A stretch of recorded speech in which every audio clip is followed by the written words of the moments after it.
What's going on, man? Welcome back to the basement. I'm Ron, and we are just a little over a week away from NFL football, which means it's time to get our last-second player takes, our last-second flag plants in here. So I am giving you guys my final official top 24 wide receiver rankings and tiers. Let's not waste any time. If you enjoy the video at any point, make sure to go down below, subscribe, leave a like. Let's go. Thirsty, trying to choose. I know I'm critical. My nitty bag. So before we even get into these rankings, I want to talk a little bit about my philosophy when it comes to these draft rankings. I get a lot of new viewers right now during this time of the year, and the growth has been amazing. But it means a lot of new people come to my channel, and they don't really know what to expect, right? They're coming on here like, what the hell are these rankings? These are trash. The thing about me, I don't follow consensus, really. If you want that, just look at ADP. I also don't consider drafting a wide receiver, drafting wide receiver 22 at ADP and then having him finish at wide receiver 20 is a win, right? It's a very small win. It's kind of a lateral step. This ranking, right, this entire top 24 wide receiver rankings list isn't me trying to predict the top 24 wide receivers in points per game when we look at things at the end of the year. But it's how I would draft them, where I would draft them, weighing their floor, median, and ceiling with a huge lean towards ceiling. That's how I play the game. I'm looking for ceiling. I'm looking for players who bring you to a title. I'm not really looking to make like $5 on a $3 investment. Now, when we talk about the format here, it's just going to be full PPR, and these are tiers, right? I'm much firmer on the tiers versus the rankings. So if you have a player that's in one of my tiers and you don't like where he is, if you want to move him to the top of that tier, have at it. I am much more firm in terms of keeping each tier separate than I am player X versus player Y. Now, I also want to say I'm trying to keep this a little bit shorter. We went long last time, 50-minute video, so we're going to tighten things up. I limited myself to 5 bullets or less for each player. So let's talk about S tier. And this is going to be wide receivers I would take in the top 5 of redraft leagues, whether that's half PPR, full PPR, 103 through 105 area. And first up, wide receiver 1, Justin Jefferson. And there's really not much to say here. It's pretty straightforward. He is a wide receiver going into year 3, coming off of a wide receiver 4-point per game finish in year 2, a wide receiver 9 points per game finish in year 1. This is a superstar talent who has 2 top 12 seasons already going into year 3. He had a 29.9% target share, almost at like 30% unicorn Devontae Adams, Cooper Kupp type elite number. And that was just in year 2. Like, imagine what Cooper Kupp and Devontae Adams were doing in year 2. Neither of them were really that amazing. I want to say Kupp was actually pretty good in year 2, but neither of them were even flirting with 30% target share numbers. On top of that, Justin Jefferson has a 3.3-yard ADOT, which is much higher than Cooper Kupp, who operates out of the slot, and higher than Devontae Adams. So he's operating downfield, still commanding a ton of targets, and he's still winning in all phases, getting open at will. This is his reception perception, where he was 94th percentile versus man, 91st percentile versus zone, 96th percentile versus press. And again, these are just year 2 numbers. We know that wide receivers, as they ascend, year 1 to year 2, year 2 to year 3, they get better, and then they start to like sort of peak 4, 5, 6, 7. But if we expect him to improve on this, we're talking about a game-breaking type wide receiver. He wins in all phases, and then the offense is also going to improve, where we have Zimmer and Kubiak moving away, and we have Kevin O'Connell coming in. This is a great tweet from Hayden Winks, where he said the Vikings have been 17th and 26th in neutral pace and 16th and 26th in neutral pass rate since 2020. O'Connell's offense have been top 12 in each. We are going to see more plays, more pass plays, more 11 personnel, more 3 and 4 wide receiver sets, more pre-snap motion. It's going to be a breath of fresh air for this offense that's always been sort of limited by Kubiak and Zimmer. And when I say Kubiak, you have the older Kubiak, you have the younger Kubiak that sort of had their hand in this offense over the last, 3 or 4 years. So now we get breath of fresh air. I think O'Connell's really going to make this offense a spot where Justin Jefferson is going to thrive. He's going to challenge for like 170 plus, 175 targets maybe. He should be a 30% target share guy this year, should challenge for 20 points per game, even have upside for like that 22, 23 crazy area. I just don't want to miss out on the next generational wide receiver talent, a la Julio, AB, Odell Beckham in his first couple years. Jefferson feels like that. Then at wide receiver 2, we have Cooper Kupp, who had the best wide receiver season since like Jerry Rice. So why is he behind Justin Jefferson? And this is kind of what it breaks down to. Again, they're all in the same tier. If you want to have Kupp at wide receiver 1, you can go ahead. But at wide receiver, we are generally shooting for floor.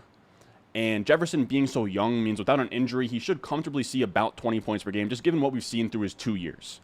Now, Kupp has had sort of a less straightforward climb here where he wasn't a top 12 wide receiver in each of his first 2 seasons like Jefferson was, and he's now just really hitting his stride as like a 28, 29-year-old wide receiver, and that's fine. It's just why I have him behind Jefferson. He's still a fine pick. He came out here, had a 25-point-per-game season last year, which is unheard of for wide receivers, 31.7% target share, has Stafford again. Obviously not a fade. I have him on multiple redraft managed leagues at this point. He's someone I'm fine with at ADP of like 104. At number 3, we have Jamar Chase, and he's really similar to Jefferson where he's this young, ascending wide receiver who's insanely talented that I just want earlier rather than later. And Jefferson, as a rookie, had 17.1 points per game on 7.8 targets per game. Chase had 17.9 points per game on 7.5 targets per game. He's so special because of how efficient he is before and after the catch point. The reason that he can outdo Jefferson on less targets is because his ADOT is so high. And then not only is his ADOT high like Jefferson's, where Jefferson's ADOT is 13.3, Chase's is 13.6, so they're both very far downfield. But then Chase is also super efficient after the catch, where he was top 5 in yards after catch per reception, hovering around like 8 yards after the catch per reception, which on a 13.6 ADOT is insane. That's almost like a 20 yards per reception mark on like 128, 125 targets. So he benefits from downfield targets from Joe Burrow, and then he also adds a ton of efficiency on his own. Now, of course, we don't want to chase efficiency too much, but I think that there's something to be said where people say we don't want to chase efficiency, things regress back to the mean. I think that that is fine when it comes to bad players, right? Mark Ingram scores, I think he scored like, I don't know, like 15 to 20 touchdowns on the Ravens. Of course, it's going to come down that next year. But when we're talking about Jamar Chase, who's this generational talent, I don't think betting on him to be a league average efficiency player over the course of his career is a smart bet.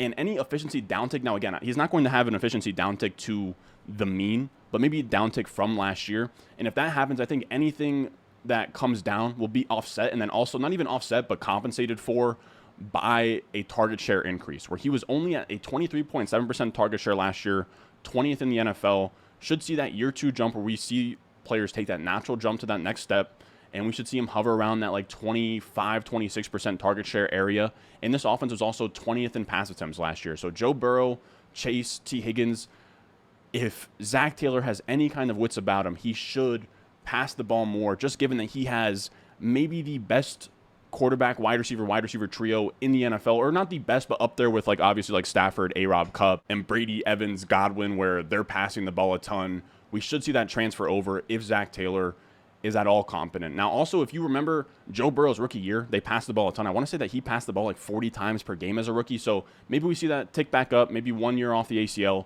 It would make sense. And then we have A tier, and these are the last wide receivers I'd consider in the first round as, you know, like top 5 difference maker type wide receivers that you can project for 19 to 20 points per game out the gate. And with Adams, it's just super clear to me that he is an extremely talented player. He had a 31.6% target share last year and a 21.5 point per game mark, both second just behind Cooper Kupp. He is in that elite, you know, top 3 type wide receiver category. He also crushed reception perception, 98th percentile versus man, 96th percentile versus zone, 99th percentile versus press, and he set the record that was previously at like 16%. He set the record for the most routes double covered at 22%. He is at like the top of his game at this point, arguably the best wide receiver in football. I just want to select that player. Now, I will say the only concern and why he's not in that S tier is because he goes from the Packers to the Raiders, of course, and now we don't really know how that's going to translate. Is he going to be able to maintain a 30% target share? He has a new quarterback. He has stronger target competition in Waller and Renfro. There could be less pass volume there in general, just in terms of target share. So there are a ton of question marks, but again, I think that he's very talented. And while I don't really expect him to have a 30% target share, I think 27 to 28 makes a lot of sense for him. And if he gets a 27 to 28% target share, I do think that he's a lock to be like a top 5 wide receiver. Then we have our wide receiver 5, which is Stephon Diggs. And I want to be super clear. This is extremely close between the two. If you want to have Diggs ahead, I don't blame you. This is probably the closest between 2 wide receivers in a single tier on this entire list. I've swapped back and forth on these guys a few times. And when we talk about Diggs, he had a down year last year, right? So he's coming off of a wide receiver 9 finish. You drafted him in the first round, so that wasn't a great payoff. But you can really make the case that he was just unlucky and had a down year in terms of efficiency, which happens to the best of us. He still looks great in reception perception, so I still do think that he's a talented wide receiver, right? He beat man in the 97th percentile, 94th percentile versus zone, 97th percentile versus press. he still looks like an elite wide receiver on paper. It just didn't come to fruition from a fantasy standpoint. Now, what it comes down to me is situation versus talent when it comes to Diggs and Davante Adams, because Diggs is a great wide receiver, and, correct me if I'm wrong, but I don't think that he's on the same level as Davante Adams. I'd put him in that next tier as, obviously like a top 10 to 12 wide receiver in the NFL, but I think Davante Adams is that guy, top 3, probably Cup, Jefferson, Davante, I think is probably a pretty clean top 3, but Diggs, I would say, is that next tier after that. So the reason why he's in the same tier as Davante is because he's in the Bills passing attack. He's going to have passes coming from Josh Allen versus like Derek Carr, of course. So you get the Bills passing offense, the efficiency that comes with that, the crazy passing volume that comes with that. You get Josh Allen that comes with that. So you just have to pick your poison between either Adams in a less than ideal situation or Diggs in a really good situation. I will admit it's very, very close. Then we have B tier, and this is a tier of firm wide receiver ones, but there's a big enough tier break where I'd only be interested in these guys in round 2. I'm not taking either of these guys in B tier in round 1. I've seen them creep up into round 1. Personally, not for me. And at wide receiver 6, we have CeeDee Lamb, and his profile this year is a lot of projection, but at this point, I'm willing to lean into it considering what we know about year 3. This is a great chart from Peter Howard showing when breakouts happen at wide receiver. As we can see, when we look at year 3, it's the highest for top 5 finishes and the highest for top 12 finishes. If CeeDee Lamb was ever going to finish as a top 5 wide receiver, his best chance is this season. So that's why I don't mind betting on him this year, getting a little bit over our skis there and betting on what has been an elite ascending talent to this point. We now have Amari Cooper gone. We have Michael Gallup gone. And it's not even a point to, name those guys for vacated target reasons. But in terms of perimeter routes, where we want to see CeeDee Lamb play on the perimeter, play in 2 wide receiver sets. Last year, he didn't really see that a ton. He was on an 81% route participation on 42% of his snaps coming out of the slot. So he was almost not a part-time wide receiver, but when we're talking about the Davante Adams and the Cooper Kupps of the world, their route participation is super close to like 100%. So we're hoping now with Talbert playing in the slot and Gallup banged up, Cooper obviously not there, that CeeDee Lamb is going to be out there on 2 wide receiver sets at all times, never really coming off the field, playing at X, playing at flanker, all over the place. In that scenario, he should pay off. He's going to be tied to Dak Prescott, which should be a really good offense. They were the top scoring offense last year, and he only had 6 touchdowns to show for it. That should come up. There's a lot of things coming his way. I think he's a fine bet in the early second this year, but if he doesn't pay off, I will not be forgiving to him in 2023, because at that point we're in year 4. We're not waiting on it a ton. It hasn't come yet.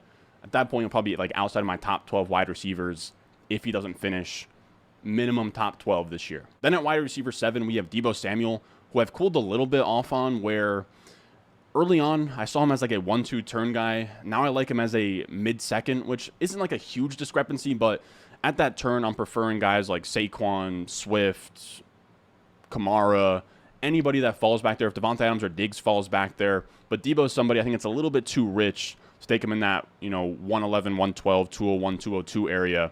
But when we talk about Deebo, the reason I've cooled on him a little bit is that we have Lance coming in. You have Ayuk no longer in the doghouse. You have Kittle.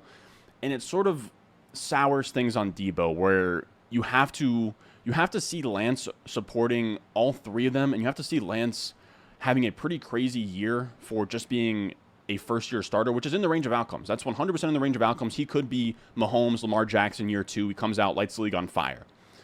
But if he doesn't, it's looking like a little bit of a squeeze from both directions in terms of Deebo's floor and his ceiling. Now, past that, I want to be drafting good players. I want to be drafting elite players. And with a guy like Deebo, you have to squint a little bit to see how he repeats like he did last year, like a 20-plus point per game season. If Kittle and Deebo are both, or Kittle and Ayuk are both healthy, you have Lance back there. They should be running the ball a ton. So it's going to be a little bit tough in terms of how it brings itself to fruition. But with Deebo, again, I think he's extremely talented. I think in terms of like best wide receivers in the NFL, he's up there with the best of them.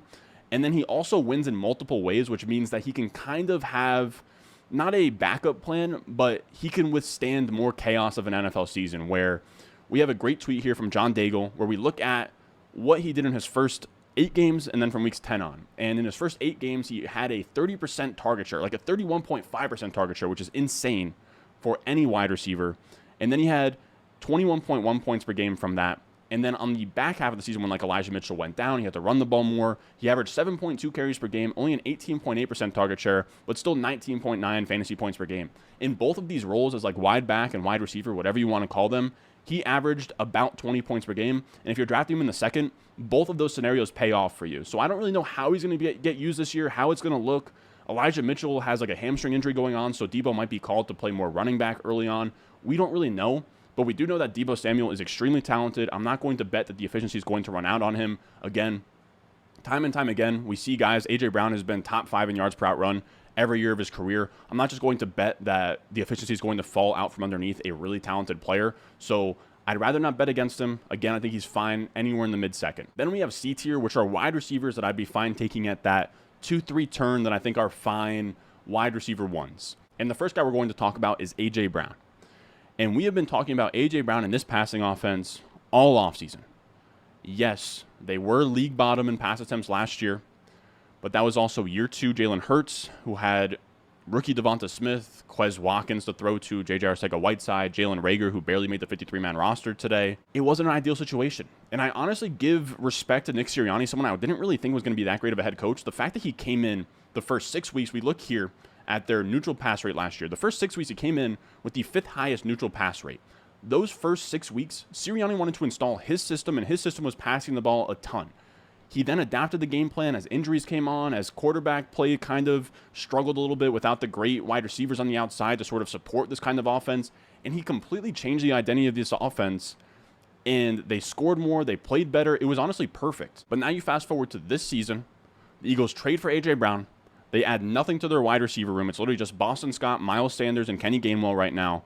And on the only drive that Jalen Hurts had in the preseason, I get that it's preseason, but the only drive that he had in the preseason, they called 8 straight pass plays and scored. Not a single run play during Jalen Hurts' only drive. Now, obviously not going to have a 100% pass to run rate during the season.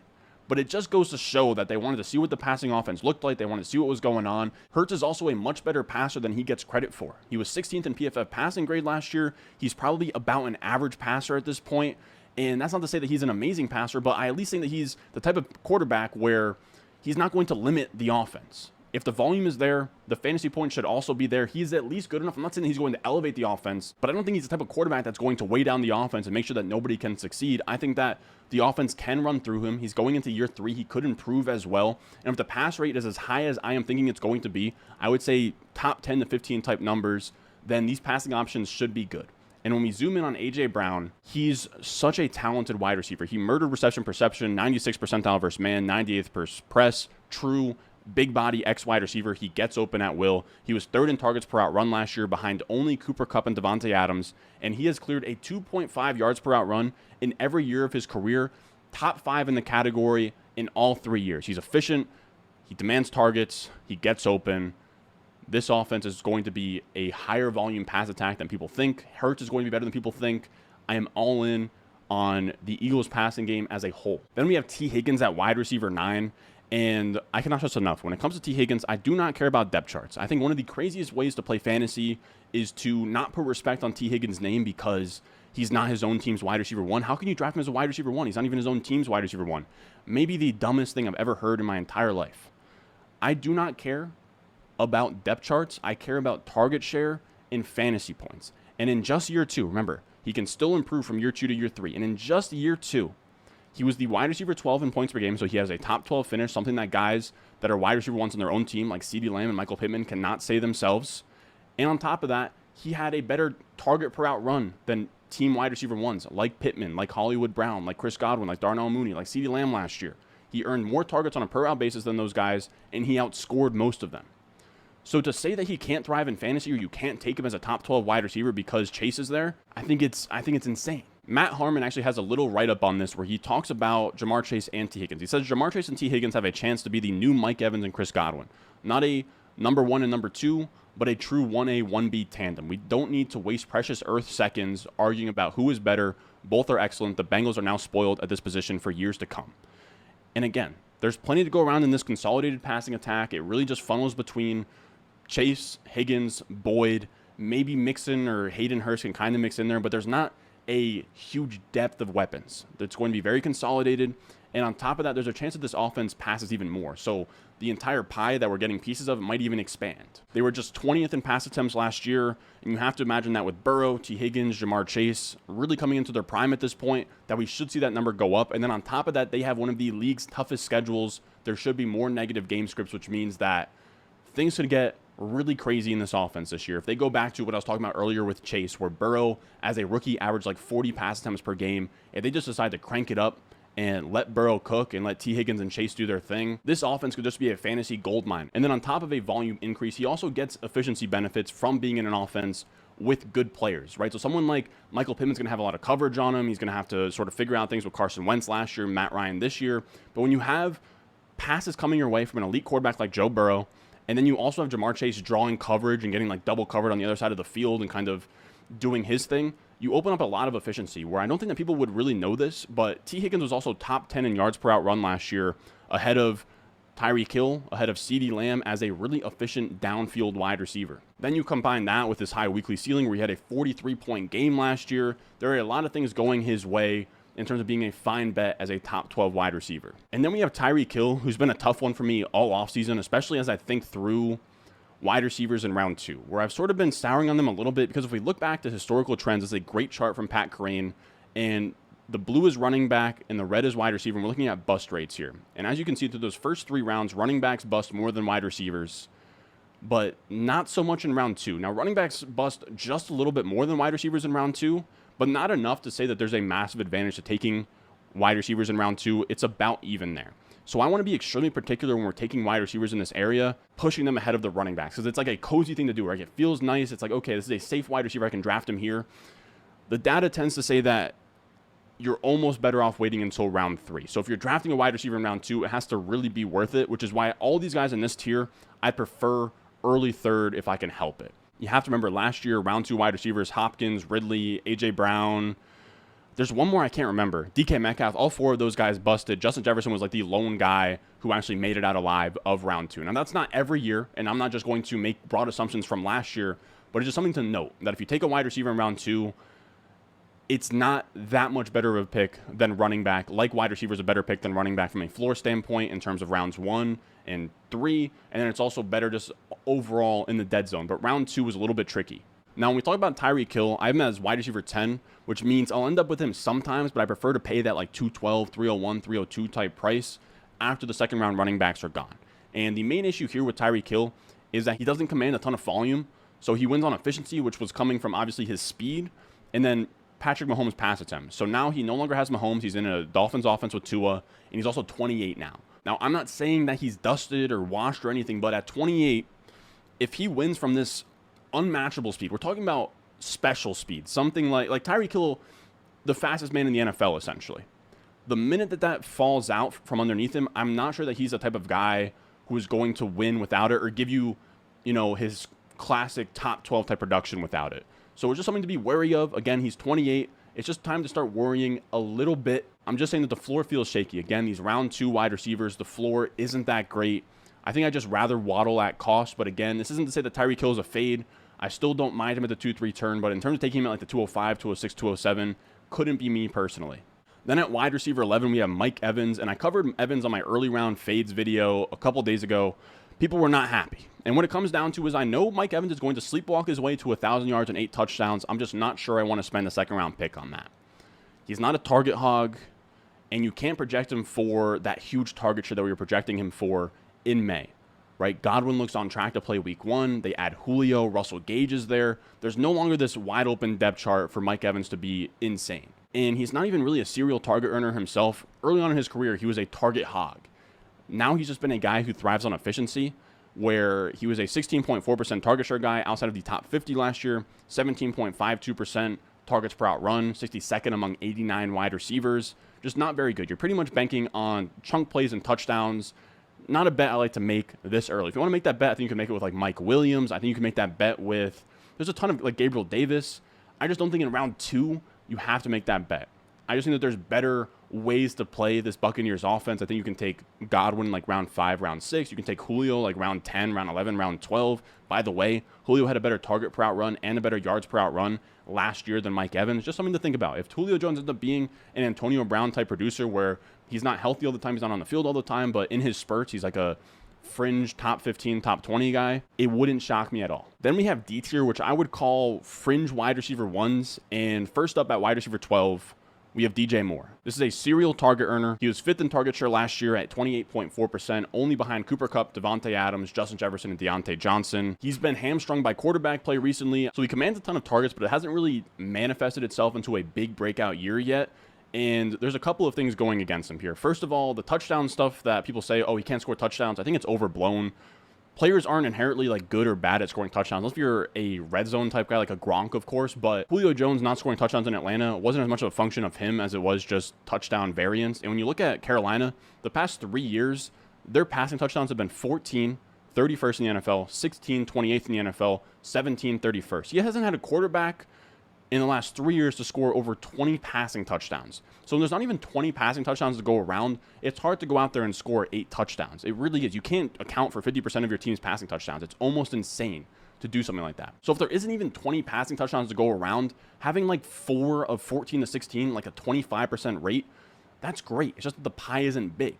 Now, I think that that's going to get a little bit fixed here as we get Baker Mayfield installed in this offense. And I think that he really elevates things, because when you look back at his career in Cleveland, I think he was let down by a situation. He had 3 head coaches in the span of 4 years between Hugh Jackson, Freddie Kitchens, Kevin Stefanski, all of which ran slow, run-first offenses besides in his rookie year when he had Todd Haley as the OC.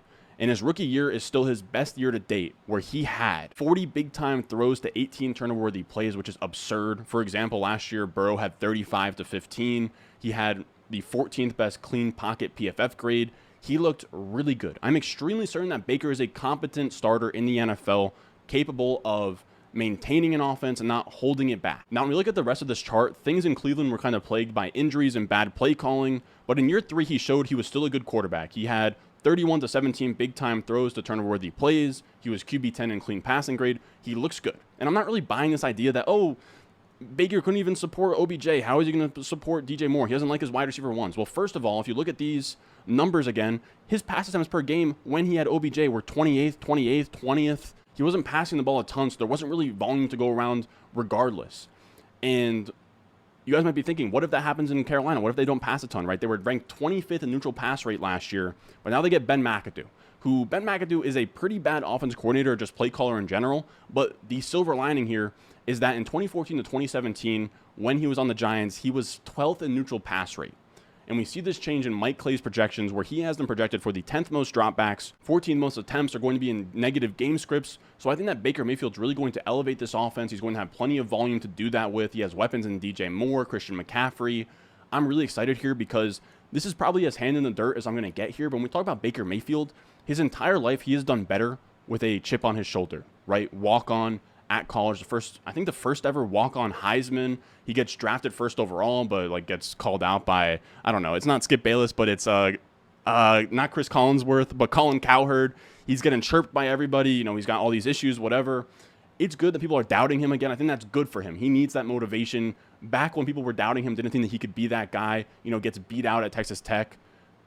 That's what fueled him. So I do think here, you know, this little relationship with the Browns souring, them picking Deshaun over him going to Carolina, I think it's all going to be really good for Baker. Again, he has a great target in DJ Moore. He has weapons there. I'm not saying this is going to be a top 10 offense, of course, but I think it's going to be good enough to support DJ Moore as like a top 12, fringe top 12 wide receiver. And then at wide receiver 13, we have Michael Pittman, who is this year 3 breakout profile. I just don't get to draft a ton of him. He goes like at that 2-3 turn area. Even in high stakes, I've seen him go like mid-second. I like him in the mid-third. I can get him there sometimes.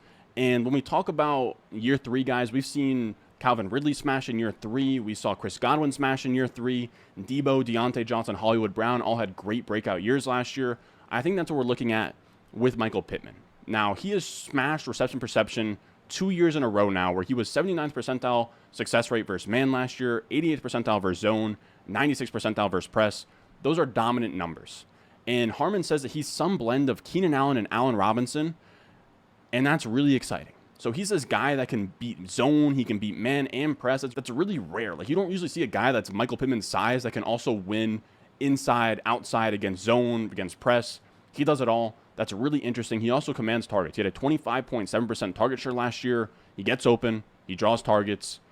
That's all we're really looking for. I think Matt Ryan can kind of unlock him a little bit here, where Wentz is a little bit all over the place. You know, get a pocket QB. He was looking to pass all the time. That could sort of bring Michael Pittman up a little bit. He also only scored 6 touchdowns last year. For a guy of his size, you're expecting something more like 8 to 10. So if he gets like double-digit touchdowns, you know, 1,100, 1,200 yards and like 85, 95 catches, you're looking at a pretty easy top 12 season. Then at wide receiver 14, we have Jalen Waddle, who I cannot stop drafting. I have him on 3 of 6 of my redraft managed leagues at this point. I literally have to stop drafting him. I need to get that percentage down to more like 25% than 50%. But this is a guy going into year 2. I was expecting to get priced up like CeeDee Lamb last year, right? Where CeeDee Lamb was a 2-3 turn pick. Waddle's a 3-4 turn pick. And everywhere I've gotten him at the 401 or later. This is a rookie who caught 100 passes last year. Now, the production wasn't crazy, right? Only 1,015 yards and 7 touchdowns, wide receiver 15 in points per game. That's all amazing for a rookie, though. The one thing that's holding him back a little bit is kind of that Jarvis Landry-esque line where he had 42nd in yards per out run, not even really over 10 yards per catch. You would want more from a dynamic playmaker like Waddle. Now, I think what's important here is he's already earned the volume. Of course, Tyreek Hill is going to come in, and that's going to take away a little bit, but I think it's also going to get offset by Jalen Waddle being a year 1 to year 2 wide receiver. His volume should increase regardless. And I think we're going to see that efficiency come up as well, where he isn't Jarvis Landry. Jarvis Landry ran like a 4.6. Jalen Waddle is an electric playmaker. He was amazing at Alabama in terms of yards per out run, yards after the catch. I think he was 1 year off of that ankle injury from Alabama or whatever it was. It was lower body. He comes in this year completely fine in terms of injuries. And that's where we're going to see him turn up, break tackles, yak, all of that stuff. He should also see more efficiency just from having Tyreek Hill on the other side of the field and what that does to defenses. So I love Waddle. I wouldn't be shocked at all if he straight up outscored Tyreek Hill, sort of like Debo outscoring Ayuk last year in terms of, you know, wide receiver 2 outscoring the wide receiver 1 just in terms of ADP. It wouldn't shock me. Now, I don't think it'll be by a lot, but I could see Waddle having like 17.5 points per game and Tyreek having like 17.1. I think that's in the cards. All right, so for wide receiver 15 and 16, we're going to bundle together Keenan Allen and Mike Williams here. They're not the same player, but they're back-to-back in my rankings where Justin Herbert is going to challenge for 40-plus passing touchdowns on one of the league's best offenses. The targets are going to be consolidated between these two, Keenan Allen and Mike Williams, and each of them have their own flaws. Keenan Allen's an aging possession wide receiver, not a ton of season-long or even weekly upside. He's just going to sort of be there as a top 12 wide receiver. And then you have Mike Williams, and he's exciting, but he completely faded away last year after the first 5 or so games. He's never really put it together. He's always had injuries going on. Both of them have their own question marks, but there's going to be so many points in this offense that at a certain point, you just have to take them. Then we have E-tier, which I would just call these guys high-end wide receiver 2s. And the first one we'll talk about is Deontay Johnson. This is a guy who is forever disrespected. He runs great routes. He earns targets. All I really want in this area. He was 4th in the NFL in target share last year at 28.5%. He absolutely torched reception perception, 91st percentile versus man, 98th percentile versus zone, 89th percentile versus press. Across the board, looks great. Now, yes, the quarterback situation isn't ideal, right? He has Mitch Trubisky, he has Kenny Pickett, and then he has target competition where Freiermuth's in year 2, they bring in Pickens, you have year 3 Claypool. But we have to remember, this is a guy who was the wide receiver 8 in points per game last year. We are drafting him at a price of wide receiver 24 on Underdog. By the way, Underdog Fantasy, check it out. Use my promo code RON when you hop on there. They will match your deposit all the way up to $100 if you use the link down below in the description, down below in the comments, or you just use promo code RON on your first time deposit. WrestleMania 3 is almost full at this point. I will be getting my last second entries in here, doing daily live streams on the channel. But yeah, he goes wide receiver 24 on Underdog. He's my wide receiver 17. So again, he was the wide receiver 8 last year. We're pricing that in. At wide receiver 18, we have Marquise Brown, and he's sort of fallen down draft boards at this point. He got pulled over for speeding, I think, but it doesn't really seem like anything's going to happen. When we talk about Marquise Brown, the player, he ended the season last year as the wide receiver 21 in points per game, but I don't really think that does him justice in terms of how good he was last year. Remember, the Ravens had this weird stint where, like, Lamar, I don't know if he had COVID or what was the issue, but Lamar didn't play the entire season last year. In the 11 games that Lamar played, Marquise Brown averaged 17.1 points per game, which would have been the wide receiver 9 last year. Then Tyler Huntley came in. Hollywood fell off a cliff. He ended up as like the wide receiver 21. I have a hard time holding that against him. Now, when we look at this year, Marquise Brown is a target hog. He has 26% or better target share in the last 2 years. He's going to be the wide receiver 1 on an offense tied to his college quarterback in Kyler Murray. They're going to run a ton of plays. Kyler Murray is going to throw great passes his way, and there's not going to be DeAndre Hopkins during the first 6 weeks. So I really like him. I think anywhere that you can get him for like wide receiver 2 prices, he makes a lot of sense. Then at wide receiver 19, we have Terry McLaurin, who I think is going to be sort of fun this year, where Carson Wentz is by far the best quarterback he's played with to this point, right? He's had Case Keenum, Taylor Heineke, Dwayne Haskins. He's had even Alex Smith. It's been really ugly for him. But I think as much as Carson Wentz gets some flack and he's not the best quarterback in the world, he's the best quarterback that Terry McLaurin has played with in his pro career probably. Now, when we look at McLaurin last year, he wasn't great. He was only the wide receiver 29 in points per game, but he put up elite reception perception numbers where he was in the 94th percentile versus man, 94th percentile versus press as a really great perimeter type wide receiver. Again, I have him as my wide receiver 19. He was wide receiver 29 last year. We can at least say that Carson Wentz is an upgrade, and the offense should be better. We have a healthy Curtis Samuel. We have Jahan Dotson. We have a top 15 offensive line on PFF. There's a lot to like here. Then to close out this tier, we have Jerry Jeudy at wide receiver 20, Courtland Sutton at wide receiver 21. I want to make this clear. People love to shoehorn Jeudy as like this boring slot wide receiver, and Sutton's the downfield guy that's going to benefit from Russ. Here's the thing. They're both going to benefit from Russ. Russ is an amazing quarterback, and Judy's career ADOT is 13.2 yards. That's past the first down marker. That's higher than Metcalf's ADOT last year of 13.1. And of course, Courtland Sutton, his ADOT is 14.4 during his entire career. So he also operates even further downfield, but they're both downfield options, even if Jeudy is doing it from in the slot. So this idea that Jeudy is not a fit for Russ, I think is a tired narrative. They're both going to be wide receiver 2s. I have them back to back. They're going to benefit from Russ and his efficiency. And the reason I prefer Jeudy is this year 3 breakout archetype. That's what I'm chasing. He has this elite target earning ceiling. He's looked good through the first 2 years where his per route target numbers have been comparable to guys like CeeDee Lamb and T. Higgins. And he's just been in bad offenses. Now he's in a good one. And when Sutton has been on the field with Jeudy in their 11 games, Jeudy has outscored him and out-targeted him 8.6 points per game to 4.5, 5.8 targets per game to 4.7. Now, you can blame that on quarterback play, whatever you want, but the facts are that Jeudy in his first 2 seasons has outplayed Sutton, his second year even fighting through a high ankle sprain. Now, I'm not saying that it's a huge gap, right? I have Jeudy at wide receiver 20, Sutton at wide receiver 21.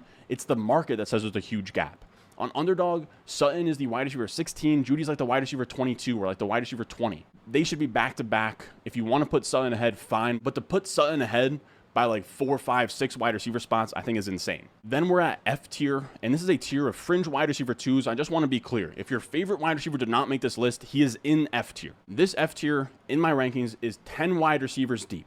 So yes, Allen Robinson got left out, but he's literally my wide receiver 25. Same thing with Bateman. Same thing with Gabe Davis, same thing with DK Metcalf. They're all in this tier. I just can't fit them in, fellas. Now, when we talk about wide receiver 22, I like Juju here. I love Juju's fit in Kansas City as this zone-beating specialist out of the slot. I think it really works well for what Mahomes does in terms of targeting the middle of the field and targeting Kelsey as he finds sort of spots open in the zone. I think Juju can do something really similar, and they can play off of each other with rub routes and different schemes and stuff. I think it's going to work out very well. And for as bad as Juju's been, still last year, he had an 83rd percentile success rate versus zone on reception perception. And in 2019, he put up the 11th all-time success rate versus zone season. People forget Juju, yes, he hasn't been great the last 3 years. We have to remember his situation where he's had Ben Roethlisberger. Before that, when he had Antonio Brown and things were clicking, he was looked at not in the same breath as Jefferson and Chase, but he was a top 5 dynasty wide receiver after year 2. Everything was wheels up for Juju. He still showed a lot of talent early on. I don't think it's fair to say that he's washed or anything. He's like 25, 26. I don't think that he's as talented as we wanted him to be. But I don't see why he can't. He could almost have like an Amari Cooper type career arc where Amari Cooper was really great coming out, struggled for a time on the Raiders, goes to the Cowboys and kind of, revives things a little bit. It wouldn't shock me at all if this is kind of what happened for Juju here. He's going to be playing out of the slot with Mahomes. He should be out there on all plays. He's going to benefit from Mahomes passing, from the efficiency of a Chiefs offense, from Andy Reid's schemes, from the scoring of this offense. I think he's somebody that is a fine pick as your wide receiver 2. Then at wide receiver 23, we have Amon-Ra St. Brown. And last season, over that final Week 13 on stretch, he was the wide receiver 2 in all of fantasy averaging a 33% target share and 25 points per game. Now, before everybody comes at my throat in the comments, yes, Swift and Hawkinson were not healthy during that stretch, but discounting that stretch entirely for a rookie, again, a rookie having a stretch of 25 points per game at any point in time is really impressive. And no one is saying that he's going to repeat that. If I had him penciled in for a 30% target share and 25 points per game, he'd be my 104. But the fact that he did that as a rookie on a 21% target share over the entire season, going into year 2, I don't think it's crazy to say that he can have 15, 16 points per game with a 23 to 25% target share. I don't think that that is that crazy as, the lead target earner on this offense. He had a 21% target share as a rookie. That's really strong. That's more than CeeDee Lamb had as a rookie. And when you look at this team, yes, Chark is there. Yes, Swift is there. Yes, Hawkinson is there. But all of their career highs in target share are like 20 to 21%, what Amon-Ra St. Brown did as a rookie. And we know rookies improve their target share. We should see Amon-Ra sort of rise above the rest in this offense. The offense is going to be better as a whole. They have more playmakers. I think it's going to be good for the efficiency for the scoring of this offense that they brought in Chark, Jamison Williams. I think things are going to take a step forward here in year 2 with Goff in this offense. Then at wide receiver 24, we have Elijah Moore, and he's a similar profile to Amon-Ra St. Brown as a year 2 wide receiver with a ton of upside.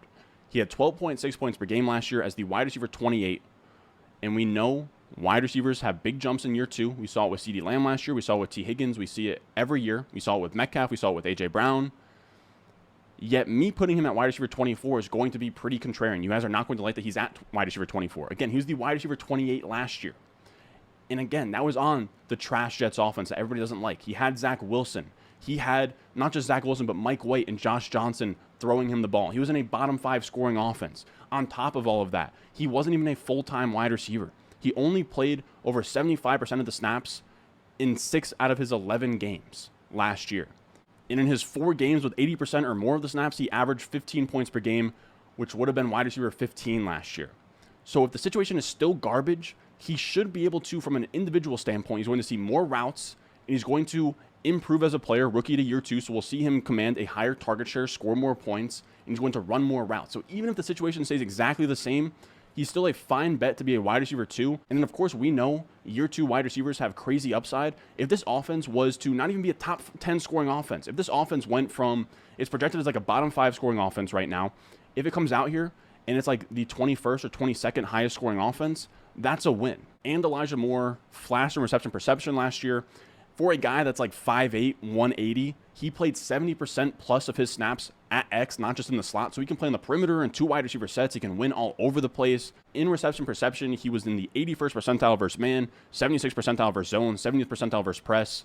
He can do it all from anywhere on the field. He flashed in year 1 without even being a full-time wide receiver. Elijah Moore is somebody I want on a ton of teams this year, and I have him on a ton of teams this year. Now, that is going to do it for us today, fellas. As always, if you want access to my complete rankings, not just my wide receiver rankings or my top 24 running backs, but my top 200 for PPR and half PPR leagues with tiers, with ideal rounds, with positional tiers, all of that good stuff, make sure you check out patreon.com/Ron Stewart. I will have that down below in the description, down below in the comments as well. So you can go out there and dominate your fantasy football leagues where I have things structured in a way so you're taking elite, high upside running backs early, you're hammering wide receivers through the dead zone, and then you're drafting those Ramondre Stevensons, those Chase Edmonds in that round 8 to 12 area to make sure that you're drafting structurally sound, you're drafting the players that I believe in this year, and ultimately you're going out there and crushing your league. So, of course, we're running a little bit long with this one. I'm going to keep it short. If you enjoyed, make sure you go down below, subscribe, leave a like, and I will see you guys in the next one.